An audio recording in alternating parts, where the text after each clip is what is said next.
Can we have... Here we go again. Please, please, please, please, please. You can hear us. Please, please save me. Why not? Come on. Get these people away from me. Howdy, hey guys, what's Gucci, my neighbor? It's yo girl Amanda. Hey guys, welcome back to another one of my awesome videos. Today we are recapping another episode of, you know the drill, 90 Day Fiancé. I'm just here to give you the tea, give you the sauce. We're just gonna jump right in. Honestly, we ain't got time to waste. Get your snacks, get your beverages. I was gonna say get some cheese, but I mean, I like cheese. We're not starting the video off the random conversation about cheese. We could, but we won't. But anyways, so without further ado, Get into it. let's get into it. Okay, starting off firm, we are starting with Sheena and Forest. Okay, so their segment was, there wasn't really much that happened. Their segment was pretty short, like in terms of like events. Like the gist of what happened in their segment was they go on a little getaway together, just the two of them. They go to this really cute place. There's rose petals all over the bed. It's so cute, so romantic. They're so excited because they're like, we're finna clap cheeks tonight. Giggity, giggity, giggity. We losing the cranberries today. And I was like, that's so cute. Thank you for keeping me in the loop. I don't need to know. I don't need to know what goes on between the sheets.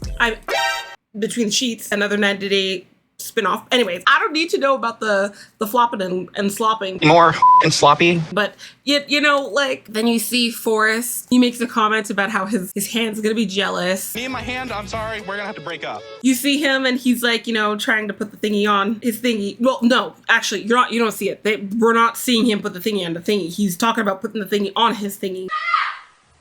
Yes. Sheena's so cute. She goes and she's like, I'm gonna go, you know, freshen up a little bit. She puts on like this really cute outfit. She looks good. The next scene, you see them like in bed and they're talking about it. Forrest makes a comment about Sheena being on top. And he was like, she just kept rocking the boat. And I was like, we don't need to know. When you got on top and started going, my legs were so I felt like I needed a life preserver. What did he say? You didn't need to tell us that. The audience, we did not need to know all of that. I mean, thank you. Like I said, thank you for sharing. I'll take it. It's for free.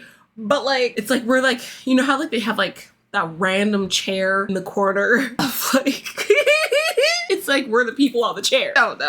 Anyways, and Forrest is so sweet, and he's like, you know, legally on paper, you might not be my wife, but like last night, like cemented that you are emotionally my wife. Last night you became my wife. And I was like, the romance, the sweet, the suave. Yeah, they're just so cute. Yeah, that's basically the gist of it. And then Forrest makes a confession and he says that he thinks the best thing for him is to move down to the Philippines. He's contemplating it. He's like, I don't know what I'm gonna do, but you know, being with Sheena last night really kind of cemented like the idea of me living here, which I'm curious. Like I said, I don't want to be spoiled. Don't tell me to the tell all, because like I said, some of these people, they spoil it on social media and then it just ruins the rest of the season. I mean, granted, I'm nosy. I want to know. You tell me today, I want to listen. But in this case, I don't want to know. So if I had to take a guess, fast forward to the future now today, I don't think he's living in the Philippines. That's just what I think. I don't know if that's true. That's my hypothesis. I guess time will tell. I guess we'll see at the tell-all. But anyways, that's basically the segment. The only things that I left out in their segment is basically just like them making, like cracking up little jokes about fornication encounter and oh yeah. Anyways, yeah. And they're so cute too, because like even there's like little moments where Forrest is on the bed and he's kind of like posing and he's like, you know, Sheena. And Sheena's like, oh, you still make me laugh. Like, you're so sweet. Thank you. Like their chemistry together is just so adorable. Their love is so beautiful. Like I said, I really hope, I'm rooting for those two. I'm really hoping that they make it out. Like, I really hope that they are successful in the relationship. Yeah, basically that's their segment. So yeah. A few moments later. Okay, sorry about that. Yeah, probably you guys may or may not notice, but if you do notice, yes, no, I might look the same or I might look different. I just went outside to go shovel the driveway because we had a snowstorm. And yeah, the snow out there, it is picking up.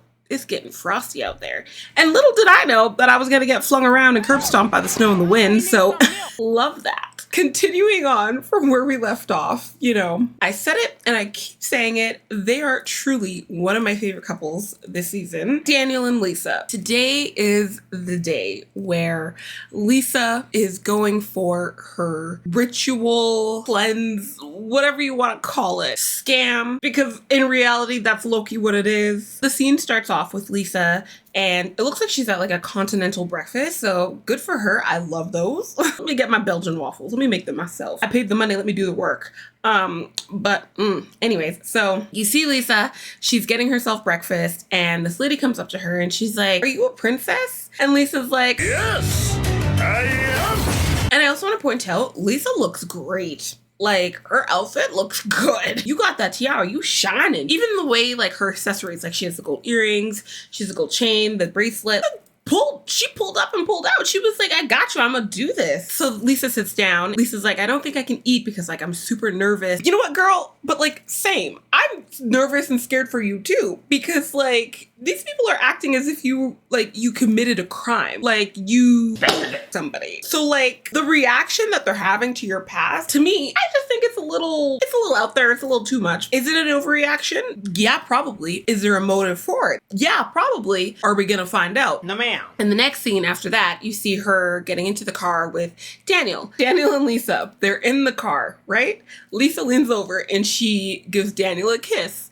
When I tell you the look on that man's face, Please save me. Please save me. Please. you can't tell me the look on this man's face screams romance, screams love. His eyes are open. Why are they open? I was like, okay, Hannibal Lecter, you could blink, give it a shot. From the start, their kiss scenes have like always been like weird and uncomfortable. Like, he's always munching on her face. He's eating her Cookie Monster. But like this time, it was like he wasn't in it. The heart wasn't in it. The passion wasn't in it. It just what's going through his mind is what I want to know. Is he thinking about all her past partners? Is that what he's thinking? Even the look afterwards, like after when she pulled away, the look that she was like giving him looked like she was like, "Kiss it, lick it." It was so funny. It was so funny. Even like at the end of their kiss, you could just see Daniel kind of like with his hand. Homeboy jerked his hand away so quick, so subtly. I noticed. I saw it. I'm like, Daniel, man, dang. You gotta commit to the bit. You gotta put the full force, the full velocity in it. In Elise's confessional, she says, you know, like last night, Daniel's uncle was able to talk to the elders and to set up this meeting. Remember that. That's important. We're gonna circle back around to that. Lisa says that the uncle says that the chief say that she has to bring a couple items with her for the cleansing. She has to bring 2 yams, 1 goat, and some money. And I was like, That's suspicious. why are they asking for money? I mean, in theory, I understand, like, they're probably like, okay, well, like, you have to pay us for our time, but just say that, right? Still in the confessional, Lisa says, she's like, yeah. She's like, honestly, this whole thing is crazy. She's like, I'm willing to do whatever and anything just for Daniel. In her confessional with Daniel, she says, okay, so I have to bring a goat. The goat has to be a female because I'm a female and I'm the one who committed the crime. Remember that. 2 things. Then she asks Daniel, she's like, okay, so like, what are the 2 yams for? And Daniel says, The 2 yams is what the ancestor demanded. And I'm like, okay, that's weird. You'll see why. We'll get there. We'll get there. Don't worry. First stop to make the first item on the list are yams. So they find this stand and they're looking at these giant looking yams. I've never seen yams that big before.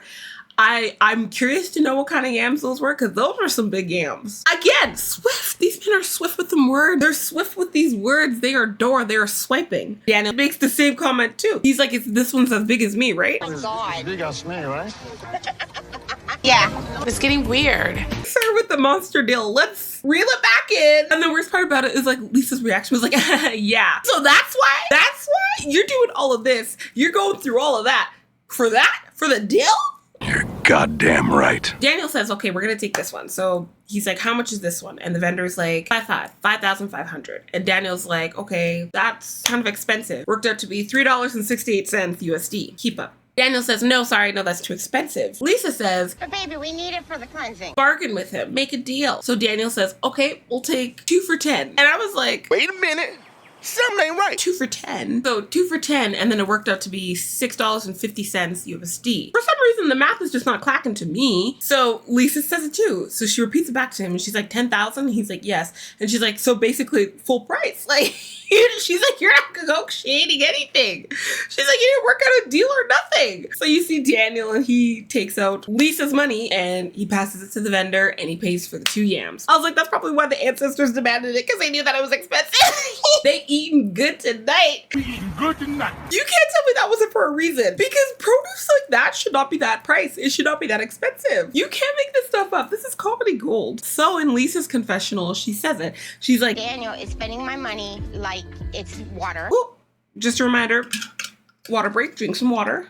Lisa makes a note. She's like, yeah, he's spending off my money. And she's like, I still need money to buy the goat, and I still have to give money to the elder. So like, I can't be spending frivolously like this. She's like, yeah, no, she's like, I truly think, I feel like we were ripped off. which, girl, I'm with you. You were ripped off. Next on the list is a female goat. So they walk further down the market, and they see a guy selling a goat. And she's like, oh, like, do you have a female one? And he's like, yeah, this one's a female. And she's like, okay, well, how much is it?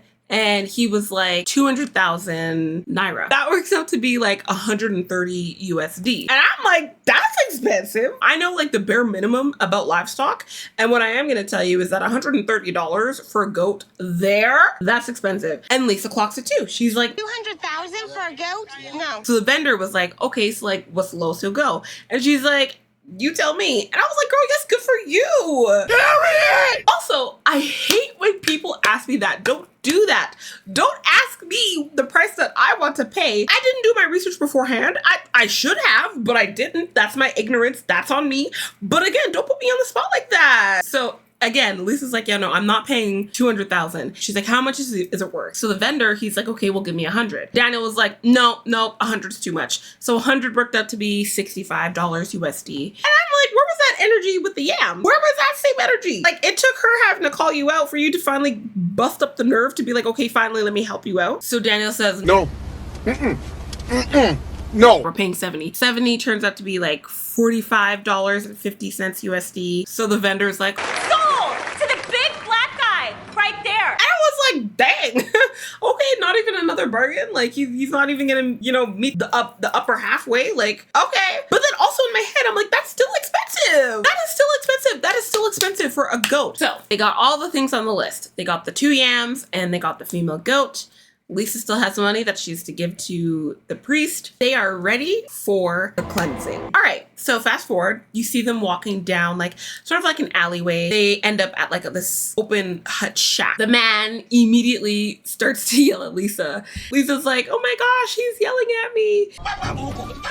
The guy's yelling at her to take her shoes off. He's like, take your shoes off, take your shoes off. And Daniel's like, take your shoes off, take your shoes off. So she takes her shoes off. She's like, can I please enter? And he was like, yes, come in. Guy starts to do hand gestures, and he's kind of like yelling at them, not like aggressively. He's not yelling at them aggressively. Like he's just yelling at them like, faster the healings, the faster the deliverance, the faster. So the elder, he starts to put like, he's putting something in his mouth. He's spitting it out like he's cleansing. So the elder, he has like these tiny seashells in his hand. He shakes them up in his hands and then throws it like he's playing Monopoly. He's like, tell me why you're here. But he's not talking to Lisa and Daniel. He's talking to the shells. So he's like, just as I thought. Please.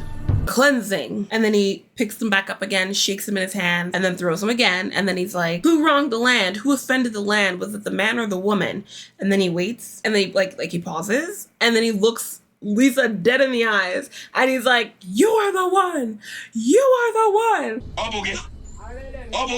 And so Lisa's like, how did he know? Like in her confessional, she's like, how did he know all of that? How did he know it was me?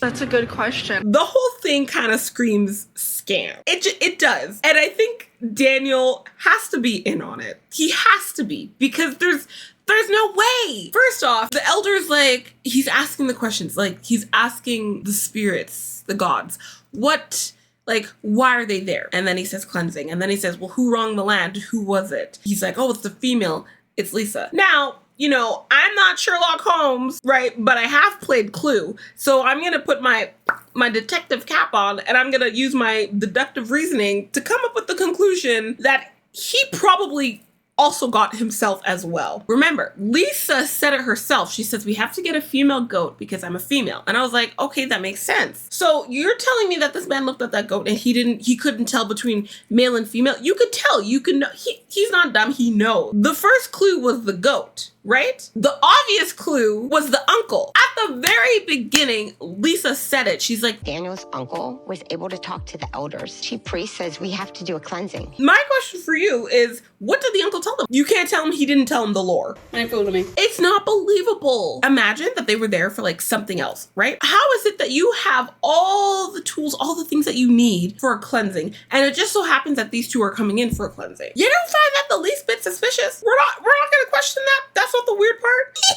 So the fact that this man wants to play in both of their faces, specifically Lisa's, and be like, oh, I'm being spoken to. I mean, hey man, who am I to tell people who they're speaking to? If you're speaking to somebody else or something else, that's on you. I'm not judging you. That's your business. I mind my own. But what I will say is that that's shady. That does not seem correct. That is not correct. In my opinion, I think this is humiliating. What Lisa is having to go through for this guy, y'all can never catch me in this situation. Like, hit that ball with a baseball bat, home run, I'm gone. So the priest looks at Lisa and he's like, who is this man? And she was like, this is my soon-to-be husband. And then he looks at Daniel and he's like, what sort of cleansing are you needing? And Daniel was like, well, my soon-to-be wife had an affair with another woman. Wait a damn minute. That's incorrect. Oh, wait a minute.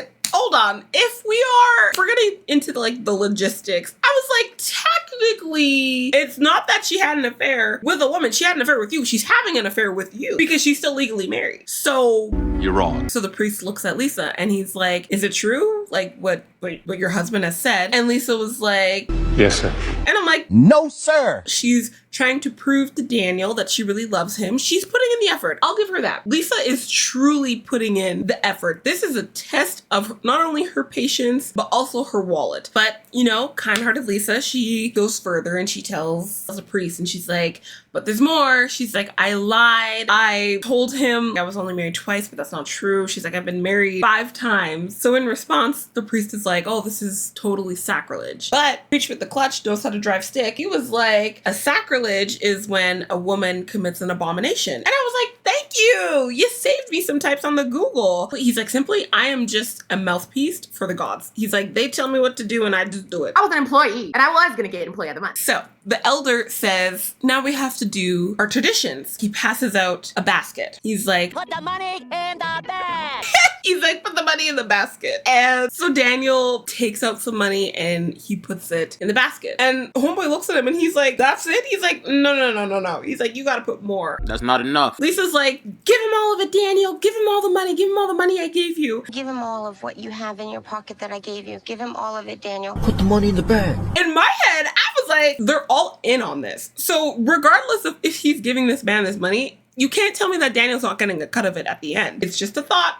It's just a theory. So anyways, Daniel puts all the money into the basket and you can just tell by his face, homeboy was just like, Come on now, dog. so he speaks to the shells and he's like, this woman has committed an abomination. What should we do? Should we cleanse her? He waits for a quick brief second. The elder says it as a statement. He's like, you brought the yams and the goat. And he's like, but there's something else you have to do. He hands Lisa these 2, they kind of look like bottles, but there's a design on them. He's like, I want you to repeat after me. He's like, so he tells her that she has to say you and your husband are one and that you'll be together forever and ever and that you'll never do this again. And then she repeats it back to him. And then he's like, kiss it. And then the way that she kissed it, the 2 bottles, she was like, so then Lisa starts to cry and the man looks at her and immediately the first thought that popped into my head was, That's another offense. this man's gonna tell her that that's another infraction, that she has to do another cleansing.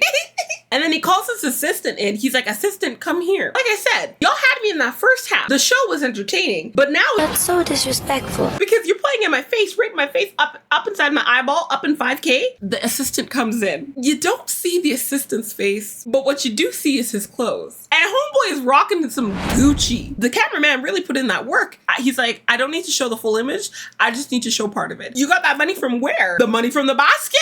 Where's the lie? Priest is like, okay, bring me the goat. So the assistant brings him the goat and then he tells Daniel and Lisa, he's like, undress her. So the goat is wearing sort of like a scarf around her waist and all they have to do is just take the cloth off of the goat. And that's about it. So again, with the helpful tidbit, the priest explains to us taking the cloth off the goat is to symbolize that she's cleansed. So at the end, he's like, embrace your husband, like hug your husband. So Lisa and Daniel hug. And then Lisa's like, so am I cleansed? And then he's like, from now on, from today, yeah, you're cleansed. You're good to go. And Lisa's like, ooh, yeah, baby. That's what I've been waiting for. she was just so happy. Like, Homegirl was like, Daniel has to love me and has to touch me now because I'm clean.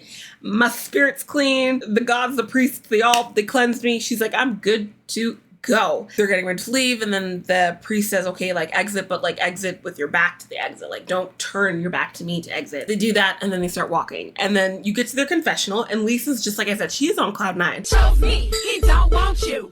Homegirl's in the clouds, she's in the sky, she is soaring, air balloon, she is going. She's like, I'm so happy, like I'm clean, I'm cleansed. And Daniel's like, I'm so proud of you, you did really good, like you did really well. So Lisa is happy, and then she says to Daniel, and she's like, Can we have sex? Here we go again. Please, please, please, please, please. You can hear us. Please, please save me. Why not? Come on. Come on. Get these people away from me. so check this. So then afterwards, when they get to the car, again, Lisa leans forward again to give Daniel a kiss, and Daniel's not into it. The eyes are open. He's looking like...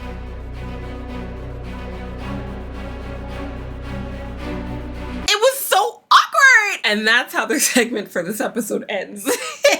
So we get a snippet of the next episode. They're in bed, and like Daniel and Lisa are in bed, and they're, you know, like they're giggling, like, you know, they're kind of giddy, they're excited, they're happy. Lisa makes a comment, and she's like, you know, Daniel, there's only one thing that you didn't fulfill for me though. And Daniel's like, Okay. She's like, you didn't give me oral. And Daniel was like, Please! No! Daniel's like, her fellow women have been giving her the oral sex, but I'm a man, I have the deal. I am not a woman. I have my... Moving on, the next couple we're talking about is Elise and Joshua. So the scene starts off with Elise sitting on the couch, she's on her phone, and then Joshua walks in. And then there's like this weird, like, brief moment of like awkward silence where they're kind of just like looking at each other. Like they're just like...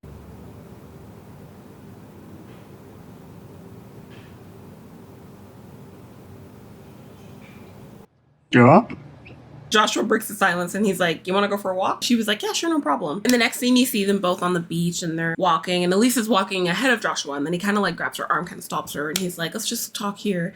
And she's like, okay. The conversation starts off with Joshua saying that like, he's like, it really bothers me when you tell me that like, you know, like I'm financially dependent on Nat and how like you think that I'm going to use you too. He's like, I don't like that. Like, that's not true. He's like, all it was that like Nat simply just gave me a place to live, and that's about it. He's like, that's all that it was. So then Elise is like, okay, but like that's weird. And he rebuttals and he was like, that's not weird. And she's like, but it is though. And I'm like, cause it is though. That's so weird. And then he's like, okay, but like you've said it, you've made your point already. He's like, I have nothing to hide with her. And I'm like, so if that was the case, then why didn't you forewarn Elise before she came there about the whole situation? Why did you feel the need to hide and lie about it then? I don't understand. I don't know what's going on here. So Elise was like, okay, well then like, let me ask you a question then. She's like, have you given me a reason for me to trust you? Man wants to be a tango dancer. He thinks that he's swift. He was like, Do you not trust me?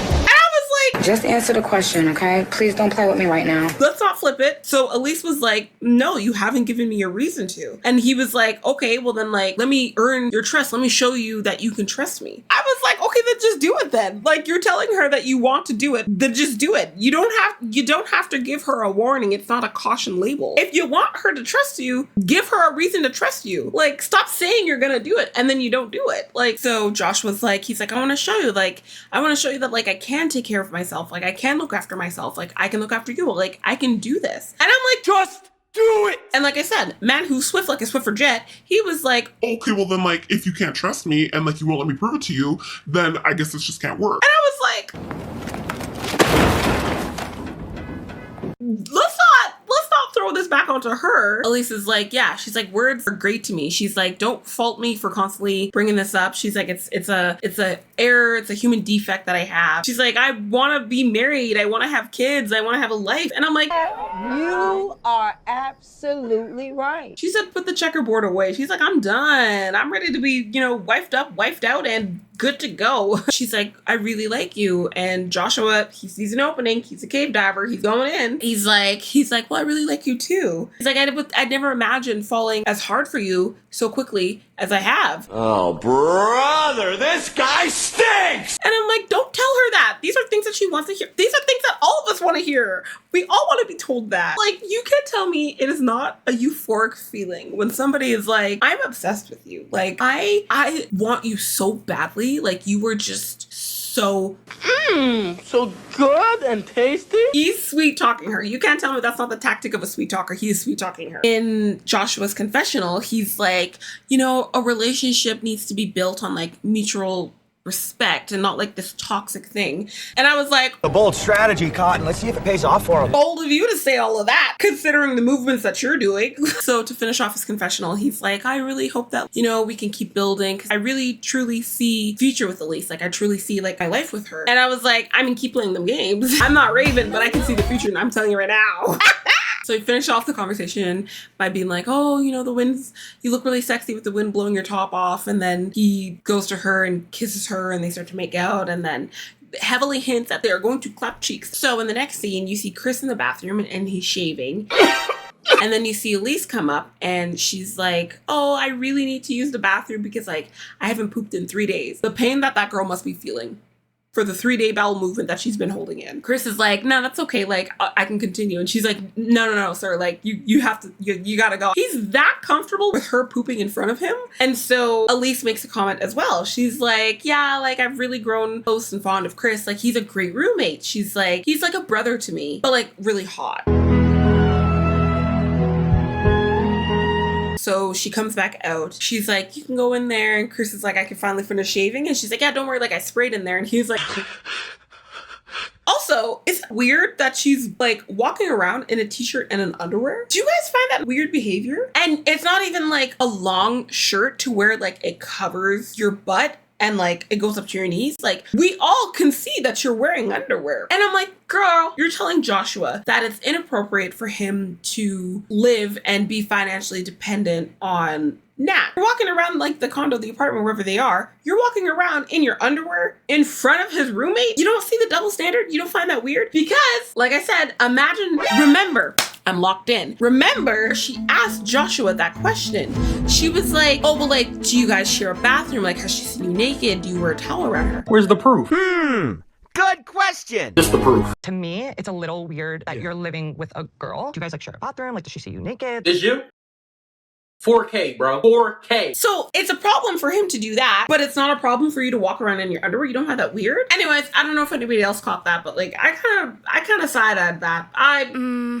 So Chris does his confessional. He's like, yeah, since Elise has been here, like, we've gotten kind of close. Like, she's great. He's like, yeah, living with Josh and Elise. He's like, yeah, they go up and down often and fast. He's like, they sound so toxic. Almost like a perfect little toxic relationship. And I'm like, yes, he is aware of it too. Like, imagine what happens if they hit like new territory to like actual severely life-altering problems. Like, if this is just the appetizer, this is just a sample. Imagine what like the main course is gonna be like. Oh, no. So fast forward, you see Elise and she's at Joshua's work. She's meeting up with Joshua so that they can both go on a boat ride together. And I'm like, how does he have the clearance to go on a boat ride? Like, did he not just crash the company boat? They're allowing him to still take it out for fun? Like, then I was like, you know what? TLC must have been like, we need the shots. So provide it, we'll pay you. Anyways, so you see Elise at Joshua's work. She kind of pokes her head in through like the door.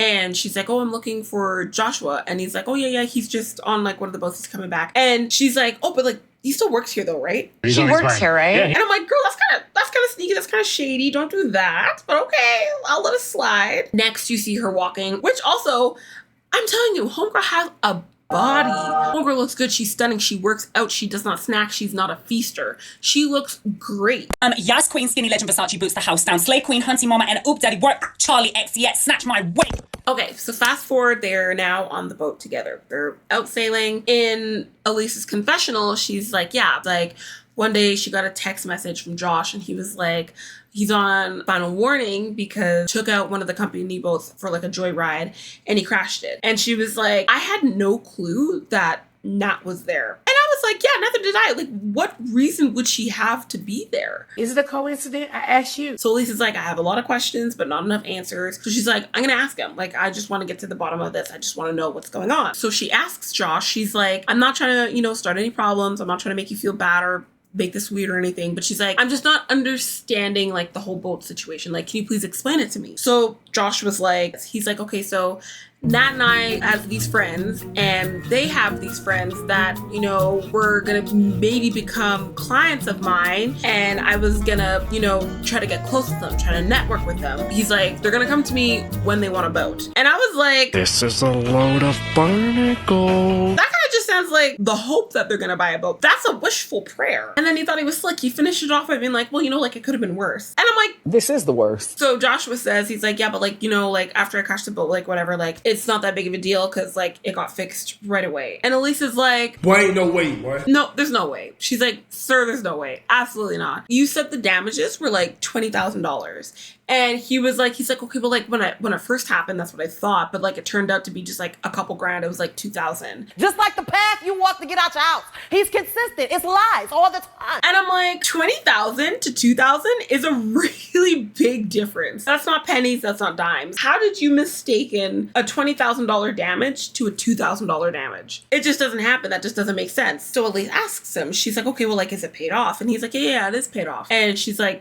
Joshua, how? And he's like, well, right before you got here, I sold another boat and the commission I would have made off of that boat, I used that to pay for the damages. At the end of the conversation, he tells Elise, like, yeah, it's been squared off, like, it's all settled. You can be at ease, like, put the whole thing to rest. And I'm like, no, that's just you giving her an excuse, so then she'll stop asking about it. I don't think that's actually what happened. I think everything he says to her is calculated. He's in the stage of just feeding her what she wants to hear. I don't think anything he's saying is actually true, actually genuine.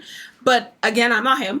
Call me boo-boo the foo. I'd rather be proven wrong. Clownery. So Joshua says, he's like, don't worry, Elise. He's like, I'm still working. I still got a job. I'm still responsible. Like, I have my together. He's like, I got my life together. I'm doing good.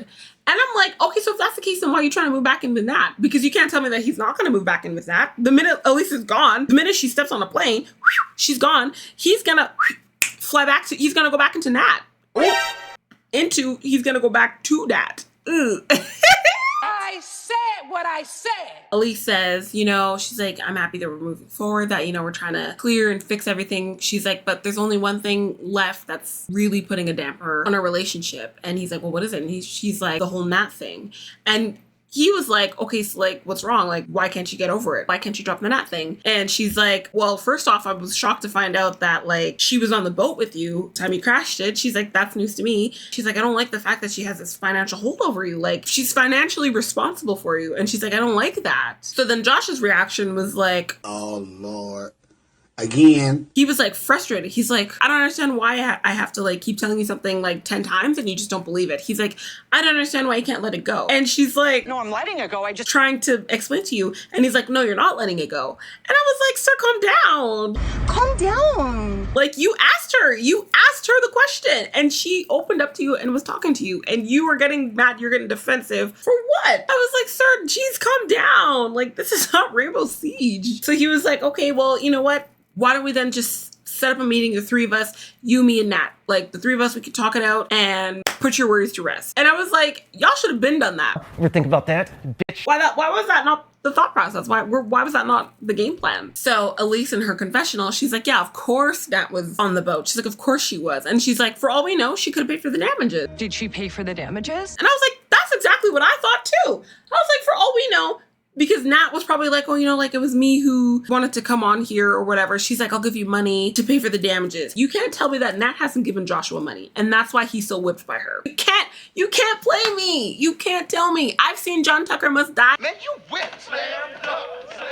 I I know how this works. In the next scene, you see Elise getting ready on the floor in front of a mirror, and she's getting ready for their meetup with Nat. So she's putting on her makeup, and Joshua comes from behind her, and he's like, oh, girl, you look real good. And she's like, I know, thanks. And I was like, yes, girl, you do. I know that's right. I'm telling you right now. Catch me looking like Elise. It's game over for all of you. There's no competition. I already won. Anyways, she's like, oh, like, I feel like I should shower because I smell kind of sweaty. She's like, well, we're just going to see Nat. She's like, I have no reason to shower. She's like, let's just be sweaty together. You know, like, we'll both stink together. And then we can shower together later afterwards. And Joshua was like, I feel salty. It'd be 2 seconds. No, I'm going to go shower before I go. And then Elise makes a comment. She's like, okay, whatever. Go get clean for Nat then. Gotta make sure you shower for Nat. Kind of messy. She's trying to start a fight, but like, oh, no, let's not do that. We're not trying to start a fight here. So in Elise's confessional, she tells us Nat and Josh, they text all the time. She's like, every time I see him on his phone, he's always messaging her. And his phone is just going like, ding, ding, ding, ding. Ding, ding, ding, ding. Like, his phone is always lighting up because of her. And I'm like, okay, yeah, you know what? If that was me, I would have a problem with that too. I don't like that. Because it's like, she's only there for 3 weeks, so her time is limited. So like, you'd think that he would want to spend as much time as he can with her. So Elise says that she's like, in her confessional, she's like, yeah, no, like, I haven't looked at the messages. And I was like, I mean, I'm not saying you should, but it takes a while for boys to commit, which is why you have to manipulate them into it. Do you know his password? But you shouldn't. So we're almost at the home stretch. We're almost finishing. This is a long one. I'm so sorry. Joshua and Elise, they both get to the bar and Nat's already sitting there. So she gets up and she gives Joshua a hug. Doesn't even acknowledge Elise. Just like, oh, hey, Josh, how's it going? How you doing? Good to see you. So as Nat is sitting down, she's like, oh, thanks for coming, guys. So Elise is like, oh, well, you know, like, don't mind me. Like, she's like, I'm so cold. It's like, I have these hand warmers. Nat's like, it's not cold. And Elise is like, it's super cold. And I'm like, it probably is based off of what you're wearing, my girlfriend. Joshua looks at Nat and he's like, well, how are you? And she's like, oh, I'm good. Yeah, I've just had like a busy day. You know, I had some things to do. I went shopping. And Elise is like, oh, like, what'd you get? And she's like, oh, like, you know, like I went and bought like this black dress that I'm wearing now. So Joshua's confessional, he's like, I really want Elise to see that like I'm taking her concerns seriously, that like I'm putting her feelings first, and that like I really want to build a future with her. Remember that. Put what I just said at the forefront of your mind. Joshua says, he's like, in order for all of that to happen, she has to trust me, especially when it comes to Nat. So then Nat, she's like, cheers. And Elise is like, well, what are we cheersing to? And Nat's like, to you guys. What are we choosing to? You guys. And Elise is like, oh, okay. Yeah. Oh, okay. In the next sentence, Joshua's like, oh, like, Elise and I, we went on the boat today. And Nat's like, oh, no way. Like, you guys did that. Like, how was it? Mind your business. So Elise was like, yeah, no, it was a fun time. It was super beautiful. So then Nat's like, okay, so like, what else is happening? I gotta give you the gossip on this. So Elise is like, well, you know, like, there's so much going on. There's so much to digest. There's so much like things like to figure out like that we're trying to do. And Nat was like, yeah, of course. And there was like a pause where Elise was like, yeah, of course. So Elise is like, okay, well, like, you know, it's not you necessarily that's like putting a wrench in a relationship, but it's just like your guys' relationship. This connection. And immediately Joshua's face, he turned into Baldy's Basics. He was like upside down smiley face. My man started to frown. And I was like, that's all it took? So Elise says it. She's like, every single time I see him on his phone, he's always talking to you. Nat says, she's like, okay, so what about it? So what's the problem? And so Elise is like, well, you guys are emotionally tied. And Nat's like, what are you gonna do about it? Yeah, absolutely. I don't want to be friends with somebody that I'm not emotionally attached to. Like, that's weird. So Elise is like, it's not only the emotional attachment to it, like there's more to it. She's like, I'm telling you right now, like I'm truly scared that like he is super close financially with you. She's like, I don't like it. I'm not vibing with it. Elise is like, all I want to do is just get to the bottom of this for once and for all. Joshua looks like he's like, here we go. He's prepping for the war. He is at the battle. He's ready to attack. Because my dude chugs his glass of wine. Like, he's stressed. After Elise says that, Nat's just like staring at Josh. And she's like, I'm about to beat this bitch up. Befuddled. She's confused. And I'm like, what are you confused about? So Nat asks, she's like, what do you mean by that? So Elise is like, well, you know, like he lives with you, like he doesn't pay rent, like you're supporting him. And then Nat's like, yeah, I've loaned money. And I'm like, this is news to all of us. What? Nat's like, okay, but like, it's not that big of a deal because like he's paid me back. Here we are again. New day, new news. We're finding out more information. Elise just found out that Nat was there on the boat. That's 1. And then now Nat is saying like, oh yeah, like of course I've given him money. That's 2. She's trying to cover because she sees Joshua's body language. She's picking up what he's putting down. Homegirl's like, okay, but like, you know, like you see, like when people talk to me about money, like I find it icky. I find it gross. Oh, well, isn't that convenient? and I'm like, but like what part? I'm coming to you with a problem and I'm telling you that you supporting my boyfriend, like I don't like that. That's weird. And you're coming to me telling me that like, yeah, you've given him money, you're doing this, you're doing that for him. But somehow all of a sudden it's icky. That's gross. You don't like that? Not that. So Elise says it. She's like, I think it's weird. She's like, I don't want a guy that I'm dating that says that he's, you know, falling for me, that he wants me, but he's being financially supported by like another woman. And the look on Nat's face, I'm telling you, she has that snaky behavior. She's showing her face. She's a clown. And she's like, she's making the facial expressions. I've seen those. I know that face. Every time she keeps looking back. She keeps looking back and forth. Not even back and forth to like Elise, but you see it. Nat keeps looking at Josh. She keeps looking at Josh. So then Elise says it. She's like, what am I doing here then? Like, is our relationship like, are we just sexual? Like, what is this? So then Joshua is like, Stop saying that. I hate that. No. Stop saying that like I'm being financially supported by her. So he's getting a little amped up and Nat sees this as an opportunity. She's like, oh, I'm going to jump on the bandwagon too. Homegirl gets the slippers. She's getting on the slide and she's like, If you say that one more time, I'm going to leave you. Stop the cap. gorl, then make it not true then. Joshua's like, we have both said that that's not the case. So keep up, don't fall behind. So Elise is looking at Joshua and she's like, what is your game plan? Like, what are you doing? When I leave, are you gonna go and live with Nat? And the look on Nat's face, because Nat knows that she's winning this game. And you can tell just by the look that Nat's giving, she's looking at Josh like, are you gonna tell her or am I gonna have to tell her? Because like, you can't tell me that the two of them have not already made this arrangement. They already know what's gonna happen. So Joshua's like, yes, but it's just gonna be temporary. It's gonna be short term. And I was like, so you weren't even gonna tell her. If Elise never asked that question, you can't tell me that Joshua was gonna come up front and tell her. I'm telling you, the man wants to be a basketball player. He likes to play this game. Elise is like, yeah, no, I don't want to think about the guy that I'm with living with another woman. And like I said, Josh thinks he's the guy. He thinks that he's not a clown, sir. I see the tomfoolery. He was like, okay, so like, you're telling me like I can't be friends with a girl? Why is it a problem that I can be friends with a girl? Huh? And I was like, that's not what she's saying. That's not what the conversation is about. I was like, homeboy, he's pickpocketing. He's a thief. Elise clearly just said that she doesn't want to think about a man living with another woman being financially, emotionally attached to her. I'm sure if it was just like, okay, he was just living with her just as a roommate, as a regular roommate, they kept to their own sides, they were doing their own thing, that would be one thing.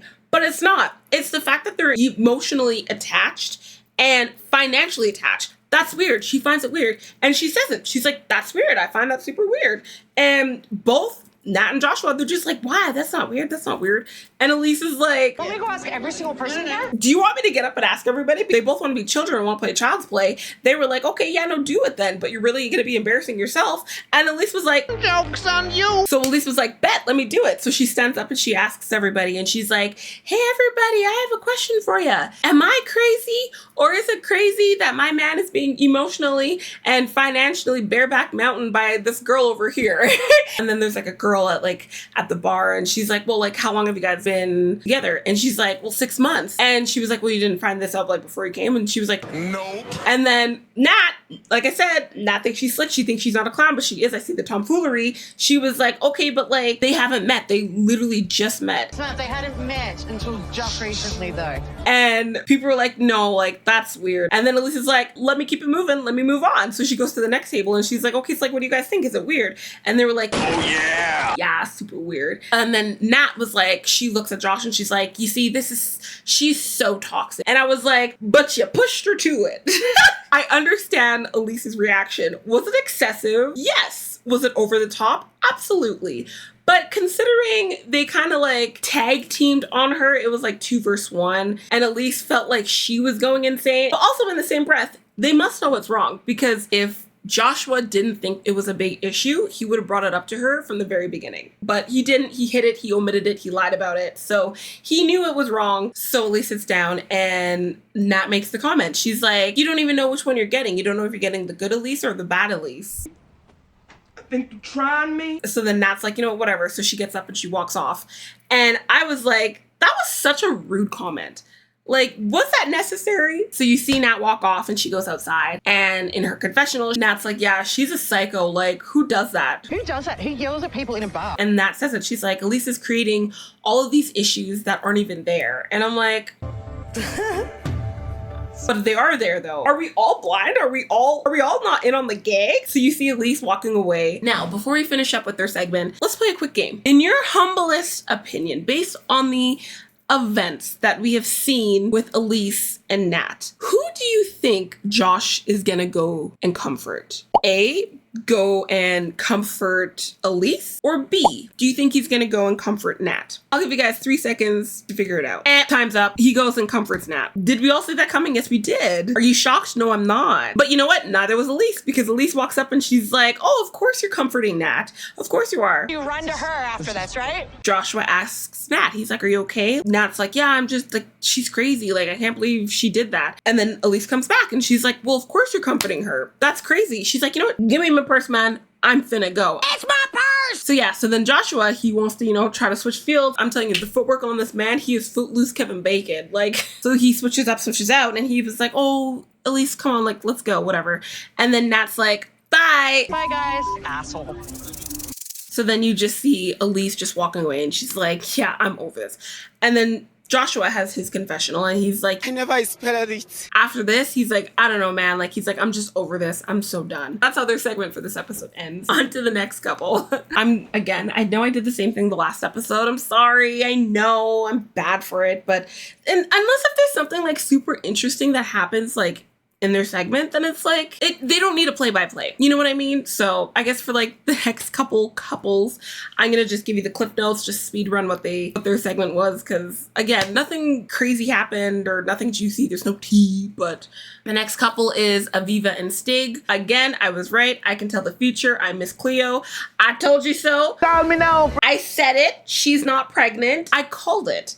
How did I know? Because I'm psychic. So it turns out she's not pregnant. It just shows her taking the pregnancy test and it comes out negative. And she sits on the bed and she's kind of sad and Stig's kind of sad, but like not really, because he makes a point to be like, he's like, I'm, you know, a little disappointed, but not really. But anyways, that's about it. You just see them hanging out. And then he takes her to this Mayan temple. He was like, yeah, we're gonna go up and we're gonna do some climbing. You see them about to climb the ruin. Stig's like, oh, wait. And Aviva's like, oh, she turns around and he gets on his knee and he's like, oh, will you marry me? Will you marry me? And she's like, yes! That's basically the gist of their segment. That's what happens. So basically, no, she's not pregnant, but yes, they do get engaged. And yes, she's still leaving to go back home. So the next person we're talking about is the one and only Emma. Basically where we left off, remember, she got stood up by Muhammad. She's on her way to the airport and she's like, okay, but like I have to make a quick stop first before I go. Who does she meet? Because, you know, like I said, option 1 left her in the desert. So then she went crawling to option B, but then option B was like, no, thank you. So she's going back to option 1, Zaid. So she meets up with Zaid. So she gets out of the van and Zaid's standing there on his bike. He's like, hello, good day. And she's like, oh, good day. And he's like, yeah, today you leave, like you're traveling today to go back home, like that's good. And she's like, yeah, well, like, is there anything you want to say to me? And he was like, bye, Felicia. Good luck and safe travels. And she was like, say the word you want to say. I'm not saying that I want to say it, I'm just saying that I can't. Sure you can. Say it right now. I will say it with you.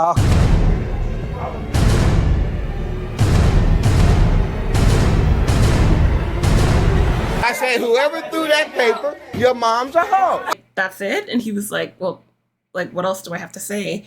And she's like, you don't want to, like, apologize or anything? And he was like, you better be joking. Maybe she'll say sorry. She was like, well, you know, like, I feel like we both have things to apologize for. And he was like, not me. And I was like, I bet she wasn't expecting that. She was like, did you ever love me? He was like, no, I mean, like, when we were first talking, like, initially, like, I had feelings for you, but then it changed. Like, it was different when we met in person. Like, how we were talking on the phone was different than what we were, like, face to face. She's kind of just like standing there. Like it kind of looked like she was like expecting him to be like, so pick me, choose me, love me. I'm assuming that's what was going through her mind, because the way she was standing there and the words that she was choosing, I was like, girl, like your fairy tale already ended. The book has already been closed. But she's kind of just standing there and she's like, okay, well, is that it? And he was like, yeah, safe travels. And so she's like, okay. So then she kind of like turns around and walks back into the van, and that's it. She makes her way to the airport. So I was like, girl, you drove all that distance, because it said that it was like 3 hours. And I was like, you drove that distance for that? Yeah, I was like, it's crazy how was expecting more. Like, what were you expecting? And that's it. She gets on the plane and then she makes like a little confessional on the plane camera, and she's like, oh, okay, well, goodbye, Morocco. And then that's how her segment ends. Okay, so last but not least, the final couple is Trisha and Rick. So of course, again, like I said, I'm gonna speed run it. Really, nothing much happened. The same thing, I'm sure you guys can guess what happened, and you probably 100% would be correct. Basically, all that happened in this episode for their segment was that at the beginning, you see Rick getting water. Him and Trisha go to the market. Hey, loser, we're going shopping. And then Trisha explains to Rick how her mom left her when she was really young. She went to be with another man. The rule is that if the woman leaves to go with another man, then like she has to sacrifice an animal. The blood, they put it here. So the guy that Trisha's mom started seeing, he was like, no, I don't want you to do that. And so he wouldn't let her do it. So because she didn't do it, she no longer could be around Trisha. The mom had to like completely shun Trisha, like as if she never existed. So, and that's what happened. So the dad had to take care of Trish on his own. And so she's telling Rick that, and she's like, yeah, so I never had a mom because she left me. Afterwards, they're walking, and then the dad and the uncle is like, okay, like we want to come talk to you. So they pull them aside, and they're in like this open area, like a hut. They're talking, and they're like, okay, so like, you know, like you guys are leaving pretty quick here, like you're leaving pretty soon. Trisha's dad has like a knife and like a bottle of like alcohol. They're sitting on like a mat with the uncle and Trish and Rick. Rick sees the knife and he's like, whoa, like what's the knife for? And I'm like, calm down, Flavor Flav, it's not that serious. Like it's simply just to open the bottle. So the dad picks up the knife to open the bottle, pours them all a drink, and they're all drinking. And then he's like, yeah, did you come up with like an answer? And Rick's like, an answer for what? And he's like, you know, like, kids, are you gonna give kids to my daughter? And Rick's like, oh, hell no. Oh, I need more time. Like, I haven't thought about it. I don't know. Like, I still don't know yet. And the dad's like, you need to know now, though. Like, we need to know because you guys are leaving. And Rick's like, I don't know, I need more time. And the uncle's like, well, if you don't give us an answer, we're just gonna keep our daughter. Trish is translating, and she's like, yeah, basically what they're saying is, like, if you can't give them an answer now, then, like, we no longer can be together. And then that's how the segment ends. So that's basically it. So I'm curious to know. I'm very curious to know, like, whether I already know the answer. You already know the answer. He's not giving her kids. Because like I said, if you wanted to, if you really, really cared about her, you would do it, right? If you love somebody, you would do everything you can for that person. But yeah, so that's about it. That's basically what happened. Yeah, that was this week's episode. So I'm super excited for next week's episode. I'm sure it's gonna be another banger. 90 Day Fiancé has truly been stepping their game up with the casting of the casts, because like the people are really peopling for me and I'm loving it. And I feel bad too, because like these are these people's lives. Like I'm over here cackling and backling all on these people's misfortunes. Thank you guys so much for watching my video and listening to my longly worded recap. I am sorry, like I said, I love to talk, so I also just want to quickly say thank you everybody for watching my video. Like holy oh, if I can hug you all, I would totally do it. Like thank you for kicking it with me, for rocking with me and enjoying my sense of humor and my long random-winded rants and the random things that I say. I am so sorry. I'm just happy that you're just here to hang out with me. So yeah, so other than that, thank you guys so much for hanging out with the family reunion. You know, it's always a good time. And I guess I'll catch you guys in the next one. I'll catch you in the next recap. So until next time, ciao ciao.